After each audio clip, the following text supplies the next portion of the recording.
As the Chinese Spring Festival approaches, an air of celebration and reflection permeates the nation. This year the festivities are particularly meaningful as President Xi Jinping undertakes an inspection tour in Liaoning Province, extending heartfelt greetings to Chinese citizens of all backgrounds. His visit, which took place from January 23 to 25, underscores not only the significance of the holiday but also the commitment of the Chinese leadership to connect with the populace, especially those facing hardships. During his tour, Xi visited Zhujiagou Village, a community still recovering from severe flooding that devastated the area the previous August. There he engaged with residents, inquiring about their post-disaster conditions and the support they received from the government. As the Spring Festival draws near, I extend sincere regards and festive greetings to all those affected and those working on the front lines of post-disaster reconstruction, she stated. Highlighting the resilience of the villagers and the importance of their well-being during the festive season.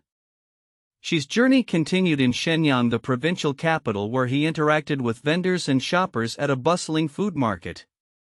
His focus on ensuring adequate market supplies for the upcoming celebrations reflects the government's commitment to maintaining stability and support for local economies during this critical time.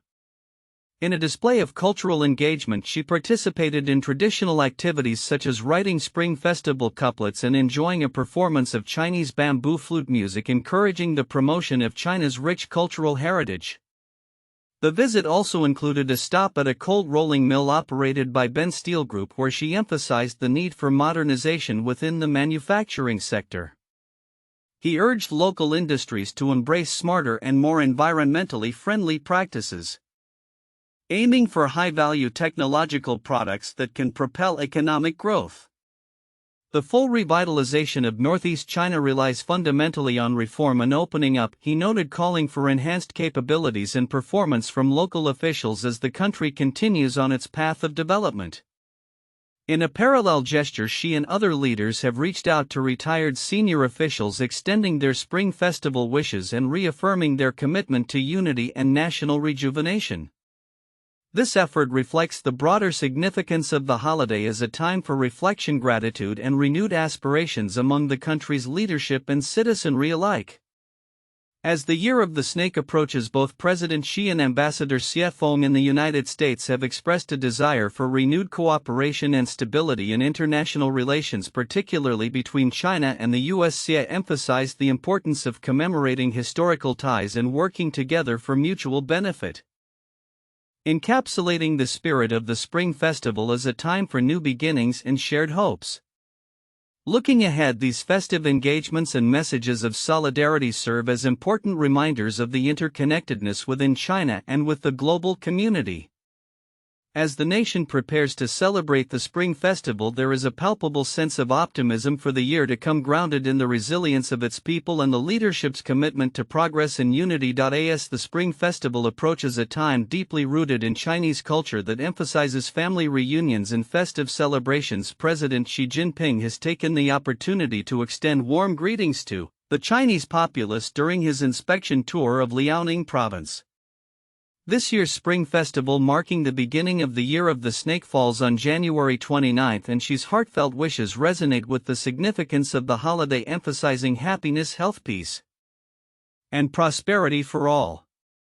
Xi's three-day visit began on January 23, during which he visited various locales including Zhujiagou Village and Heartfelt, a community still recovering from devastating floods that struck last summer. The president's engagement with local residents illustrated his commitment to addressing the challenges faced by vulnerable populations.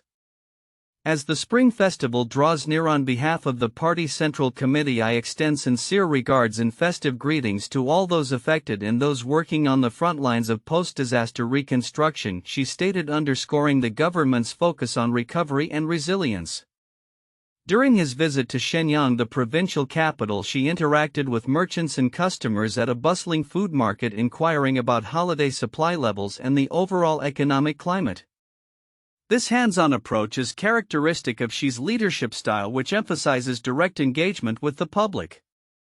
He also visited a residential community, where improvements in living conditions were evident. The president participated in cultural activities such as writing Spring Festival couplets promoting the importance of traditional Chinese customs and encouraging community spirit. While addressing the pressing need for modernization and revitalization in northeast China, Xi visited a cold rolling mill of Ben Steel Group where he advocated for the manufacturing sector to pursue higher standards and eco-friendly practices. He stressed the importance of technological advancements that yield higher value-added products, thereby enhancing the region's industrial competitiveness. The full revitalization of northeast China relies fundamentally on reform and opening up, Xi remarked, emphasizing a strategic focus on innovation and sustainable development. Moreover, Xi's remarks on the integrated development of urban and rural areas reflect a broader national strategy aimed at fostering balanced growth and improving living standards across the country. His emphasis on the need for cultural confidence and robust party governance aligns with ongoing efforts to strengthen the Communist Party's leadership in fostering social harmony and economic stability. As Chinese leaders extend their Spring Festival greetings to retired officials, they reflect on the achievements of the past year and express unwavering support for Xi's leadership. This collective acknowledgement of unity and purpose is crucial as the nation looks toward further advancements in the coming year. In conclusion, President Xi Jinping's inspection tour in Liaoning not only highlights the significance of the Spring Festival but also serves as a platform to reinforce government commitments to disaster recovery, economic revitalization, and cultural heritage. As China prepares to usher in the Year of the Snake, the president's initiatives and messages resonate with hope and determination, setting a positive tone for the year ahead. With ongoing efforts to modernize and open up, the trajectory for China's future appears focused on resilience, innovation, and unity among its diverse population. In a rapidly changing global landscape, nations are reassessing their long-term commitments to sustainability and economic growth. A recent shift in the United Kingdom's approach to its ambitious net zero targets has sparked considerable debate among policymakers and environmental advocates alike. As the country grapples with the implications of international economic pressures, the government's recalibration of its environmental policies serves as a bellwether for similar trends around the world. The UK's commitment to achieving net zero carbon emissions by 2050 was once seen as a gold standard for climate action. However, recent developments indicate a potential pivot away from these stringent goals. Economic realities, particularly in light of rising energy prices and supply chain disruptions, have compelled the government to reconsider the feasibility of its previous targets. This shift is not without controversy as it raises questions about the UK's leadership role in global climate negotiations. The ramifications of this change are significant. Critics argue that any retreat from net zero commitments could undermine efforts to combat climate change on a global scale. If the UK steps back from its net zero ambitions, it sends a dangerous signal to other nations that climate action can be deprioritized, warned a leading environmentalist.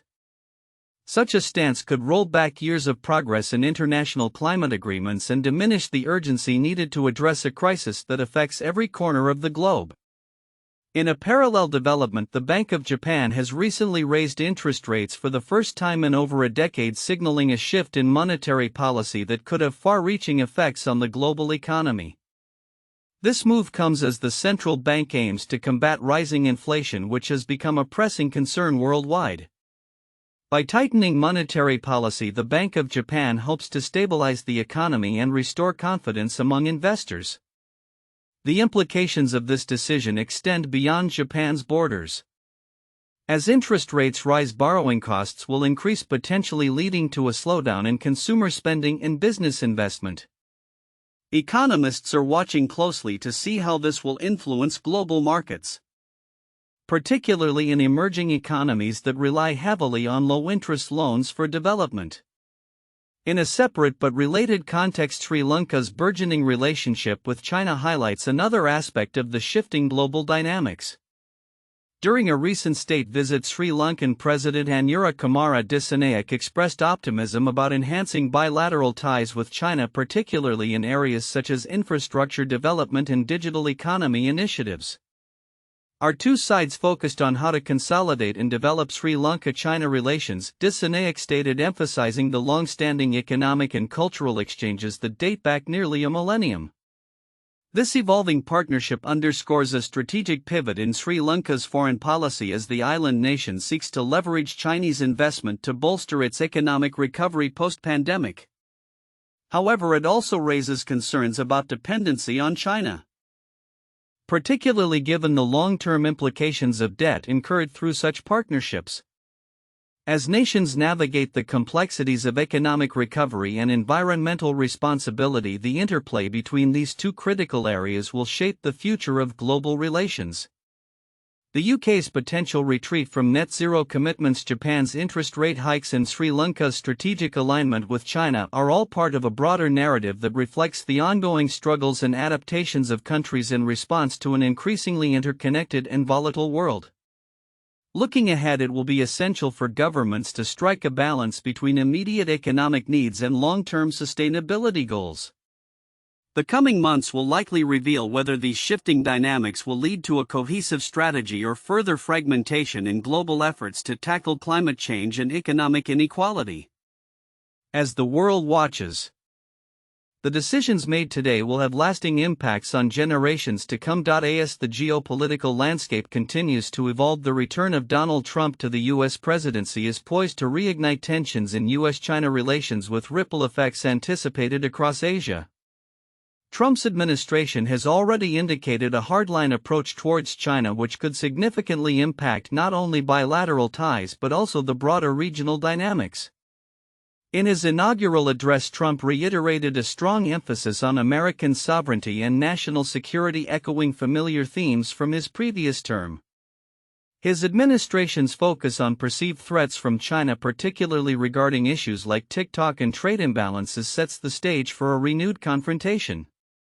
The ideology of Americanism will likely clash with China's anti-Americanism in the coming months, observes political scientist Sunny Low, who highlights that the perception of China as a national security threat will shape Trump's foreign policy agenda. The recent diplomatic exchanges between Trump and Chinese President Xi Jinping underscore the complexities of their relationship.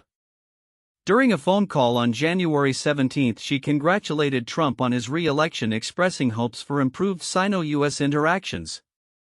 However, the underlying tensions remain palpable, particularly concerning Taiwan, which Xi identified as a core issue of Chinese sovereignty.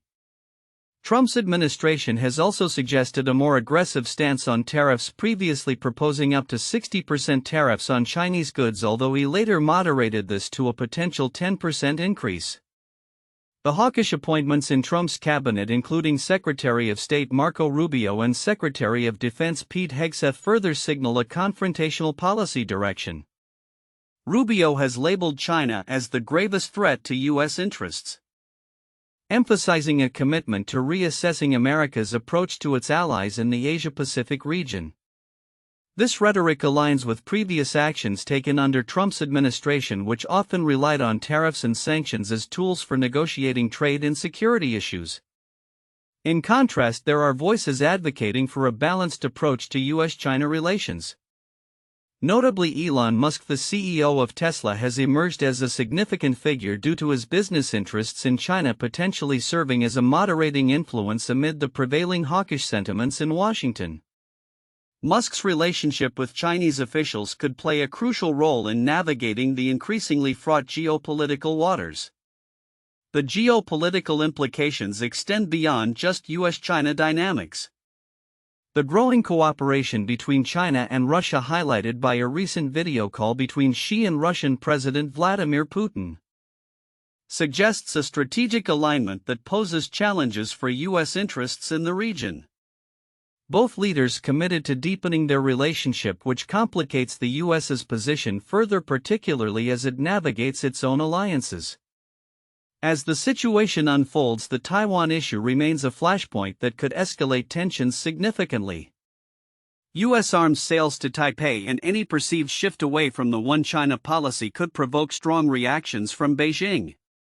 The Chinese government has made it clear that any actions perceived as supporting Taiwanese independence will not be tolerated, setting the stage for potential military confrontations.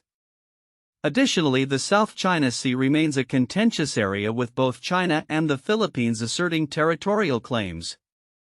The U.S.'s military support for the Philippines against Chinese incursions could further inflame tensions, illustrating the precarious balance that must be maintained in the region. In conclusion, the return of Trump to the presidency is likely to usher in a new era of heightened tensions between the U.S. and China, with significant implications for the Asia-Pacific region. As both nations navigate this complex landscape, the potential for conflict remains high, particularly around issues of sovereignty, trade, and military presence in contested territories. The next few months will be critical in determining whether diplomatic channels can be maintained or if a more confrontational stance will dominate the U.S.-China relationship. The stakes are not only high for these two powers but for peace and stability across Asia and beyond. In an effort to reconnect with its cultural roots, China is witnessing a resurgence in traditional crafts, spurred by the government's initiative to promote cultural confidence. This movement aligns with President Xi Jinping's vision of fostering a sense of national pride among the country's 1.4 billion citizens. As a result, the revival of age-old craftsmanship is not merely a nostalgic nod to the past but a strategic endeavor aimed at reinforcing cultural identity and social cohesion in the face of rapid modernization. Lu Qinlan, a former kindergarten teacher from Guiyang, exemplifies this trend. After returning to her rural hometown of Rongjiang County, she launched a business focused on selling local handicrafts, including traditional silver jewelry and wax-dyed clothing. Lu's venture, supported by government initiatives and the popularity of the Zhujiagou football tournament, highlights how local entrepreneurs are leveraging cultural events to promote traditional craftsmanship. "I never looked back after starting this business," Lu stated, reflecting a growing sentiment among those who have embraced the revival of traditional arts. Historically, China's economic transformation has prioritized mass production and industrialization, often sidelining traditional artisan skills. However, recent policy shifts indicate a renewed appreciation for these crafts, with authorities recognizing their potential to foster cultural confidence. Observers suggest that promoting craftsmanship is a vital component of China's broader socialist aims, particularly the mass line principle, which emphasizes the importance of connecting the Communist Party with the populace. Zhujiagou, also referred to as the Village Super League, is a significant cultural phenomenon that blends sports with local traditions. Launched in May 2023, the tournament has captivated millions both in person and online, serving as a platform for showcasing ethnic minority performances alongside football matches. This fusion of culture and sport not only entertains but also reinforces community ties and promotes local crafts to a wider audience. The government's support for traditional crafts extends beyond mere policy rhetoric. It manifests in tangible programs aimed at encouraging artisans and small businesses. Lu's participation in government-sponsored live streaming courses underscores this commitment to skill development and market access. Such initiatives are crucial for revitalizing local economies and encouraging a new generation of artisans to embrace their heritage. As traditional crafts gain traction, they also present an opportunity for economic diversification in rural areas. The success stories of entrepreneurs like Lu signal a shift in consumer preferences, with more people seeking authentic, locally made products that reflect China's rich cultural tapestry. This burgeoning market for traditional crafts not only benefits artisans but also contributes to a broader narrative of cultural pride and national identity. Looking ahead, the revival of traditional crafts in China is poised to play a significant role in the country's cultural and economic landscape. As government policies continue to evolve in support of these initiatives, the fusion of tradition with modern business practices could lead to a sustainable model for preserving cultural heritage while fostering economic growth. The challenge will be to balance this revival with the demands of an increasingly globalized economy, ensuring that China's rich artisanal traditions are not lost in the rush towards modernization. The future of China's cultural confidence movement may well depend on how effectively it can integrate these traditional crafts into the modern economic framework, creating a symbiotic relationship that honors the past while embracing the future.